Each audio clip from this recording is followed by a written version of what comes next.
Hello all, welcome to the session of Management Principles and Applications, and today we would be discussing principles of organization.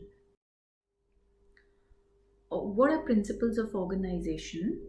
So there are certain guidelines which have to be followed in designing a sound and robust organization structure.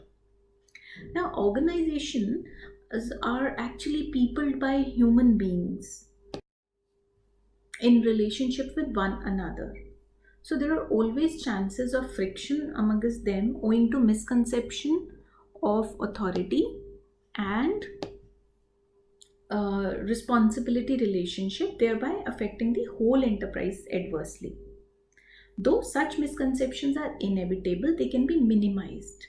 Several management theorists have studied this problem, and through their observations, investigations, analysis, and experiences, they have put forward certain principles for creating a sound organization. Now, let's go through what are those principles. The first is delegation of authority, scalar principle, unity of command, principle of objective, principle of division of labor or specialization, principle of unity or efforts, principle of authority, principle of responsibility. You must have gone through many. Then principle of definition, principle of coextensiveness, span of management, principle of balance, principle of continuity and flexibility, principle of span of control, principle of scalar chain, and principle of absoluteness of responsibility. Now let's examine them one by one and understand what they are. The first is delegation of authority. You all know what is delegation of authority, that you extend your authority to certain people so that they can carry out the work.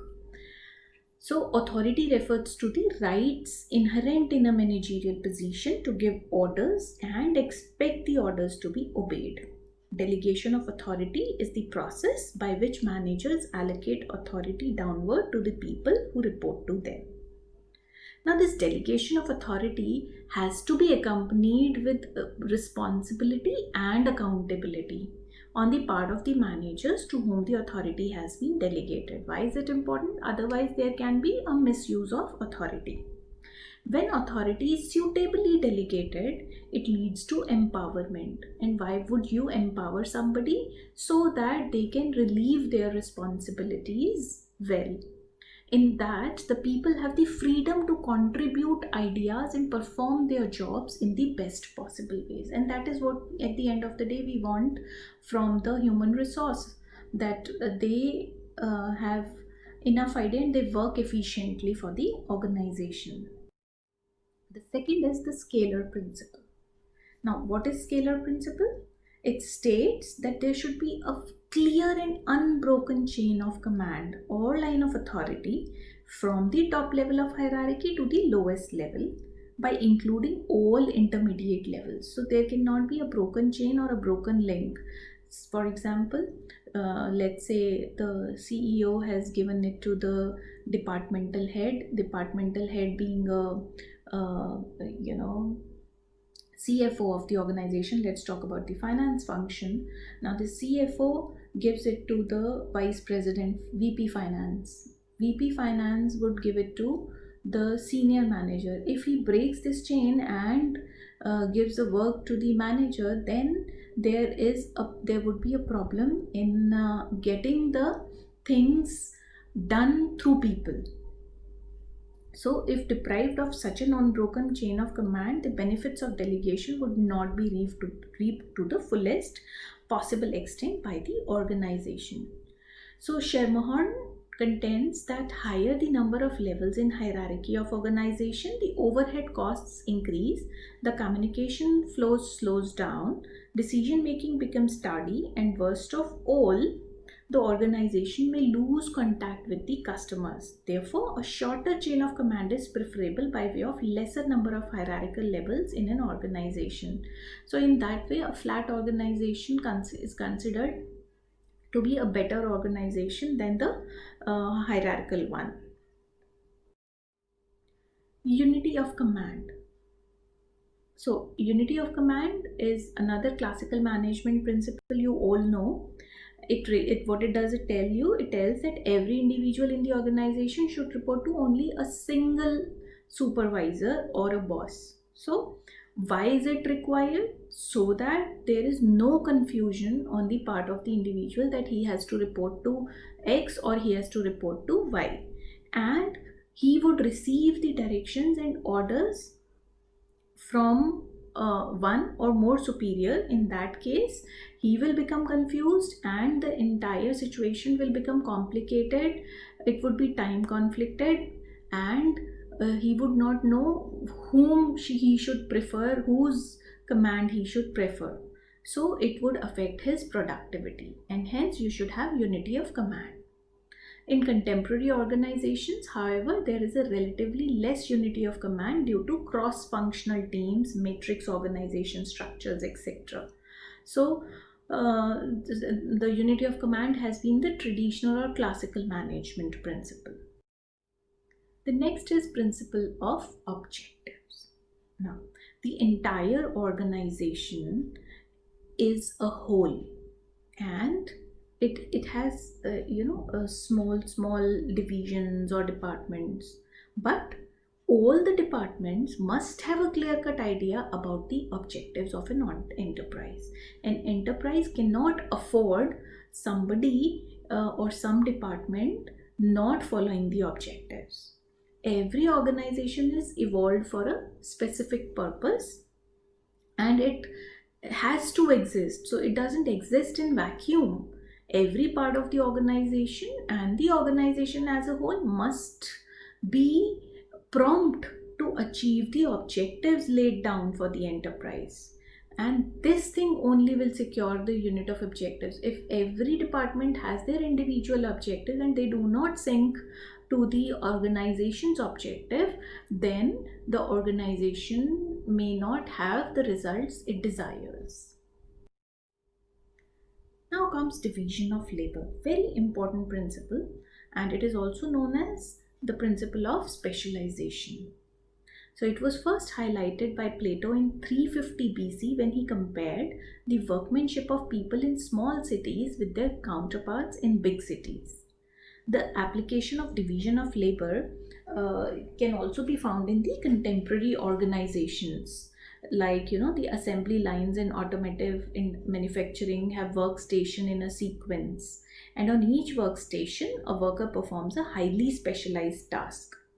For example, on one workstation a worker fits the headlights to the chassis of the car, which comes before his workstation on a moving conveyor. On the next working station, another worker has the sole task of attaching the steering assembly to the car chassis. Yet another worker on the subsequent workstation attaches the windshield to the chassis.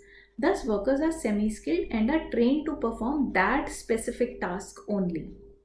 Now, at the Hero Honda Motors Limited factories in Gurgaon, Dharuheda and Harid, were a mobile come off in assembly line in every 18 seconds. Naturally, it would not be feasible for any single person to assemble a mobile in just 18 seconds. This signifies the power of division of labor. Once you know exactly what you have to do, you would take much lesser time in doing that work if you repeatedly do it. So this principle of specialization has major advantages in the form of increased productivity, we have seen in Hero Honda case, and decreased per unit cost of production, because you are so efficient in producing, so obviously cost of production is decreasing. However, it has disadvantages like monotony. How much, you are a human being, how far you can keep repeating the work again and again, it would, after one point you would not even like to do it. So there is this the marginal productivity curve would come down for the workers, and they would feel bored of doing the task over and over again. Then next is principle of unity of efforts. Now all the efforts, everyone is making an effort to achieve the organization's goal. If those efforts are not in one direction, one is going in east, another is going to the west, can you think that you can have organizational goals achieved? No, it would be very difficult. So, for the good performance of different activities, the enterprise itself is divided into a number of divisions, departments, and sections. Though there are different divisions, departments, and sections carrying out specific activities, all these activities ultimately aim at bringing the unity of efforts. So, coordination is very much necessary there to move in the direction of the given objectives. Why is it important? Because with unity of effort, you can avoid bottlenecks, frictions, conflicts, and rivalries. Principle of authority. Now, the chain of command. What is the chain of command? The line of authority. So it has to be well defined so that every subordinate knows who is his superior. The authority of different individuals at different levels must be spelled out. Who shall take a decision, issue instructions, recruit, staff, control, work, that must be fixed in advance. It is then only that the work can be carried out by subordinates as planned. So there should never be confusion as to whom to report or refer for the decisions. There are different levels of authority in an organization structure from the top executive to the workers. So the scalar principle maintains that these levels represent gradation of distributed authority, each successive level downward representing a decreasing amount of authority, a decreasing scope of authority, and often a different kind of authority. This is important in the sense that it sheds light on the way in which the different parts of an organization are created and held together. Moreover, it also helps in understanding the authority relationships in the organization. The next principle is principle of responsibility. A superior is always responsible for the success or failure of his subordinates. It means that the responsibility can never be delegated, though authority can percolate from upwards to downwards. In any organization, the superior is held responsible for the action of his subordinates, and the subordinates are accountable for the work to their superiors. So there has to be a responsibility relationship, because if you will not hold somebody responsible for something, then it is very difficult to get the work done from them. Principle of definition.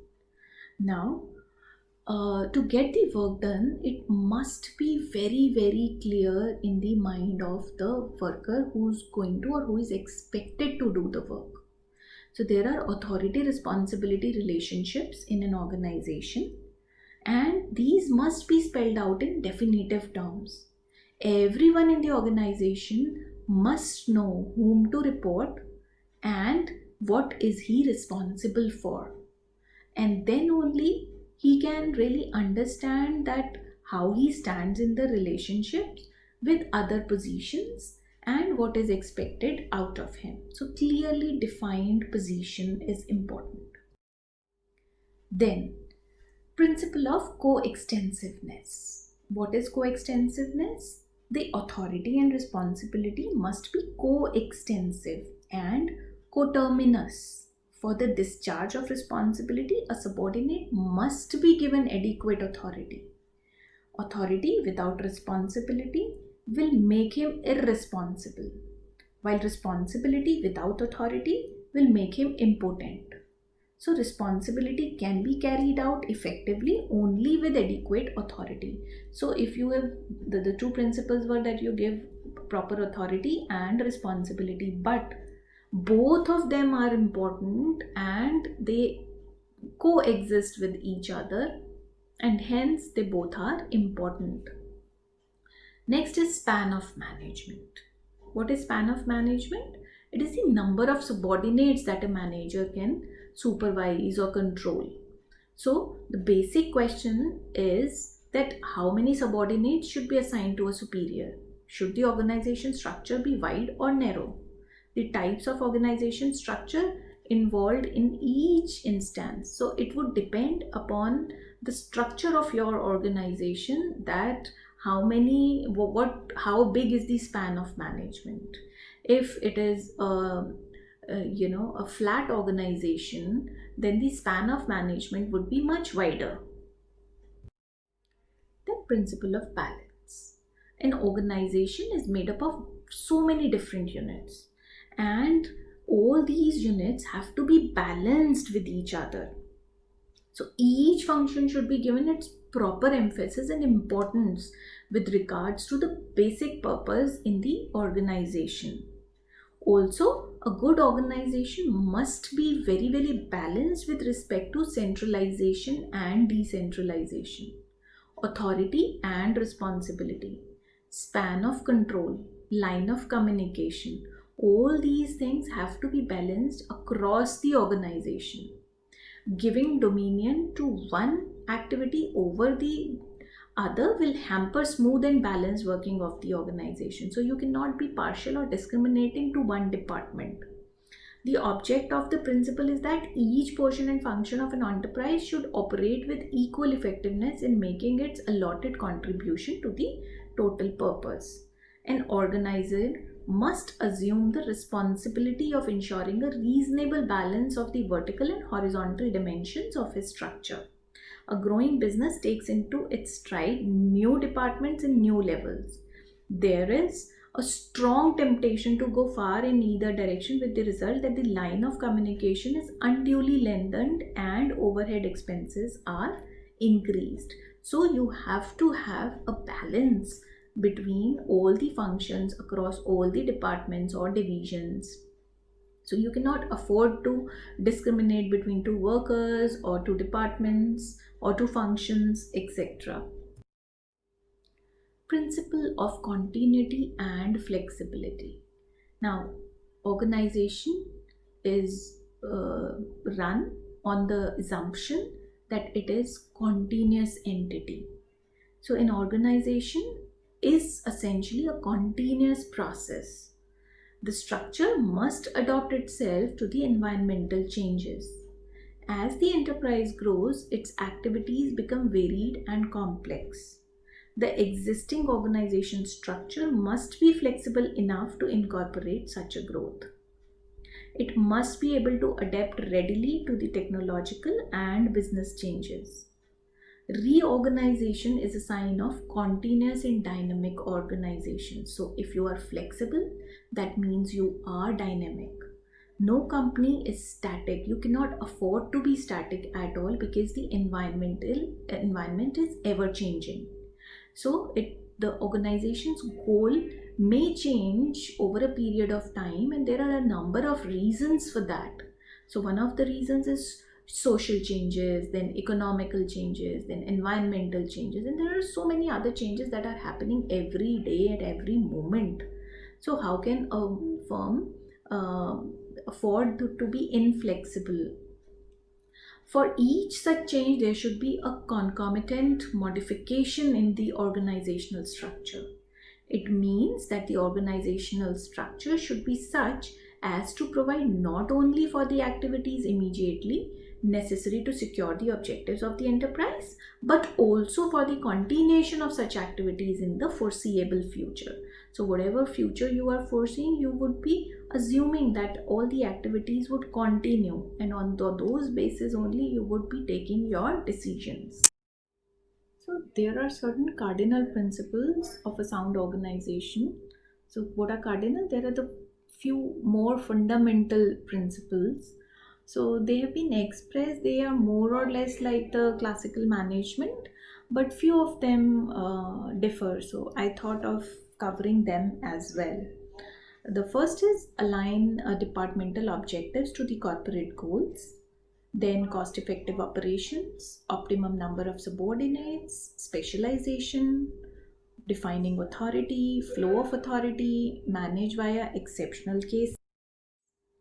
Then ensure one employee, one superior, one head and one plan, defining responsibility accurately, commensurate authority and responsibility, attain balance, ensure flexibility, and provide for continuity. So you might see that many of them are just similar to the ones we have already done. So the first is align departmental objectives to corporate goals. So it has to be ensured that objectives of different departments in the organization are unified and aligned to the corporate goals. Then next is cost effective operations. So an organization has to be cost effective. They have to minimize their costs. And to be efficient, if it can achieve the goals at the lowest cost with minimum undesirable consequences, that is the best. Then optimum number of subordinates. In each managerial position, there is a limit to the number of persons an individual can effectively manage. The optimum number will depend on various factors such as efficiency of the superior and subordinates, the nature of work, maybe it's routine or special, and other responsibilities and so on. Then specialization. Similar activities are grouped together to ensure better performance of work, which we have already discussed. Then defining adequately the authority. The authority and responsibility relationships underlying each position in the organization have to be defined clearly to avoid confusion and misinterpretation. Then flow of authority. Now this refers to the line of authority from the top management in an enterprise to other levels. If this is clear, then the terms of responsibility also can be understood. So this would anyways is going to strengthen the flow of communication to different levels in the organization. So you have to have a clear line of authority. Then manage via exceptional cases. An organization should be geared in such a way that managers' attention is drawn only to exceptional problems. In other words, a system like organizational manuals, they should be developed to take care of routine administration. Ensure one employee, one superior. Now this is something like an exceptional kind of a rule, because or every time it may not be possible, but each subordinate should have only one superior. So what is it resurrecting the rule of the one boss to one employee. There should not be any room for conflict of command. Then one head and one plan. So it is saying that every group of activity with common objective should be handled by one person and one plan. If handled by different people, then the organization may lose its direction. Then defining responsibility. We have already done it. A superior is responsible for the omissions and commissions of his subordinates, and at the same time, the subordinates must be held responsible to their superiors for the performance of work assigned. Then commensurate authority and responsibility. Authority is the right instituted in a position to exercise discretion in making decisions affecting others. So the manager occupying that position exercises the authority. Responsibility, what is that? It is the willingness on the part of employee to be bound by the results, as well as he can be held responsible for it as well. Then next is attain balance. Every organizations need to be balanced in authority, decentralization, departmentation, span of control. So everywhere it has to maintain a balance to ensure the overall effectiveness of the structure. Then ensure flexibility. The more the flexible structures, the better is the scope to be successful. The principle of contingency endorses this. Where the organization procedures are cumbersome or rigid, it is necessary to develop an inbuilt mechanism to forecast any type of constraint. Then provide for continuity. As we have already discussed, organizations are like a continuous process, a continuous entity. So the organization structure should also provide for the continuation of the activities. There cannot be any broken down, active breakdown of activities in the organization. Why? Because a change in the policies or retirement or death of any key employee in the organization should not affect the continuity of the organization. So these were basically the principles by which the organizing process works. Thank you so much for listening.